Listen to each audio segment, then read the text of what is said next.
បងប្អូននេះគឺជាឃ្មុំមួយសំបុកដែលវាមកធ្វើសំបុកនៅកន្លែងដែលគេលក់ដូរ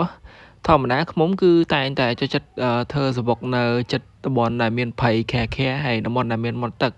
ចំណែកឃ្មុំមួយសំបុកនេះគឺវាបានមកធ្វើសំបុកនៅកន្លែងមុខអំពូលដែលគេលក់ដូរអញ្ចឹងណាហើយកន្លែងហ្នឹងគឺជាប្រភេទកន្លែងនេះជាលក់បាយលក់កាទៀវលក់ផ្អែមអីចឹងណាដល់ពេលបរមនេះគាត់មកអង្គុយញ៉ាំផ្អែមនេះគឺគាត់បានឃើញឃ្មុំមួយសំបុកហ្នឹងគឺវាមកធ្វើសំបុកនៅលើមេឃជាប់ជាមួយនឹងរនាំងនៅគេដាក់អំពូលហើយពេលសង្កេតមើលច្បាស់ទៅបានដឹងថាឃ្មុំមែនតើដឹងថាវាមកធ្វើនឹងទាំងពីងកែហើយម្ចាស់ផ្ទះដែលនៅហ្នឹងគឺគេចិត្តបននេះគឺគេអត់បានធ្វើញ៉ៃវាតឲ្យវានៅធ្វើសំបុកនៅនឹងបង្កើតកូនបង្កើតចៅនៅនឹងអីពិតជាមើលទៅអស្ចារ្យមែនតើសត្វឃ្មុំធម្មតាតែវាឃើញមនុស្សអីហែមកញ៉ៃវាគឺវាតិចហើយចំណែកមកឃ្មុំមួយស្បុកនេះគឺវាហ៊ានមែនតើមកធ្វើសំបុកនៅកន្លែងគេលក់ដូរពិតជាអស្ចារ្យមែនតើឃ្មុំមួយស្បុកនេះ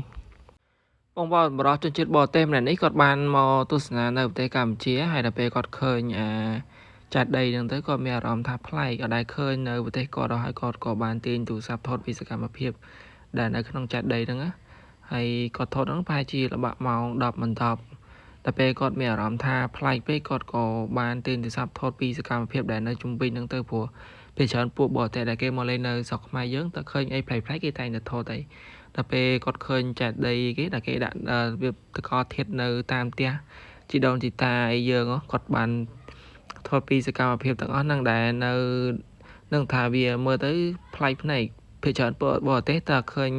អ្វីដែលប្លែកៗគឺតែងតែថតហើយយកទៅបង្ហោះក្នុងបណ្ដាញសង្គមដូចជា TikTok Facebook ដើម្បីរកមនុស្សអីចឹងណាដល់ពេលគាត់ព្យាយាមថតចុះថតឡើងគឺគាត់ដើរថតពីសកម្មភាពដែលនៅតំបន់ចាត់ដីតូចហ្នឹងដើម្បីយកទៅផុសហើយគាត់ឃើញមានអារម្មណ៍ថាប្លែកពេកក៏គាត់ទាញទូរស័ព្ទថតទៅហើយគាត់មានអារម្មណ៍ថាប្លែកចំពោះយើងដែលនៅខ្មែរគឺចឹងអីជារឿងធម្មតាព្រោះមានសឹងតែនៅផ្ទះគ្រប់គ្នាចំពោះជនជាតិបរទេសម្នាក់នេះគាត់តែព្យាយាមថតហើយនិយាយស្អីគេបងប្អូនបរិបទនេះពិតជាស្នាងមែនតើកំពុងតែដើរមកបេះជីបាញ់សុយសុកសុកតែប្រទេសឃើញពស់ខៀវមួយក្បាលនៅក្នុងហ្នឹងហើយពេលនោះគាត់បានឈប់បេះជីហ្នឹងហើយក៏បានថតពីសកម្មភាពពស់ហ្នឹងណាហើយពស់ហ្នឹងគឺពិតជាខៀវមែនតើដែលវាលាក់ខ្លួននៅក្រោមជីបើគាត់ប្រហែសតែបន្តិចអាចនឹងត្រូវពស់នឹងចឹកដោយសារតែវាពួននៅខាងក្រោមជីដែលគាត់ត្រូវបេះហ្នឹងអ្នកទាំងគ្នាមើលប្រហែលជាមើលអត់ឃើញដោយសារតែវារឿងទូចពេកសូម្បីតែខ្ញុំអ្នកនិយាយហ្នឹងក៏បានស៊ូមមើលដែរបានមើលឃើញអ្នកទាំងគ្នាឃើញអត់គឺពិតជាខៀវមែនតើស្នាងឯដែលគាត់អត់បានដើរជន់នោះហើយបើគាត់ដើរជន់នេះមិនដឹងថាមានរឿងអីកើតឡើងហ្នឹងហើយអ្នកទាំងអស់គ្នាវីដេអូចុងក្រោយហ្នឹង admin គ្រាន់តែដាក់ឲ្យគ្រប់វីដេអូ3នាទីកុំឲ្យវាកាត់ចូលសតណាតែអត់គ្រប់3នាទីវីដេអូហ្នឹងកាត់ចូលសតអញ្ចឹង admin គ្រាន់តែថតលេងដើម្បីដាក់ឲ្យគ្រប់3នាទីឯងបាទអ្នកទាំងអស់គ្នាចង់មើលក៏មើលអត់ចង់មើលទេក៏អត់បានដែរអីទេគ្រាន់តែ admin ដាក់ឲ្យគ្រប់អញ្ចឹងណា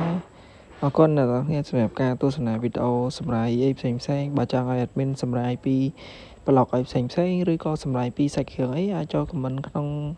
វីដេអូហ្នឹងម្នាក់មួយទៅអរគុណសម្រាប់ការទស្សនាវីដេអូ Badmin កន្លងមក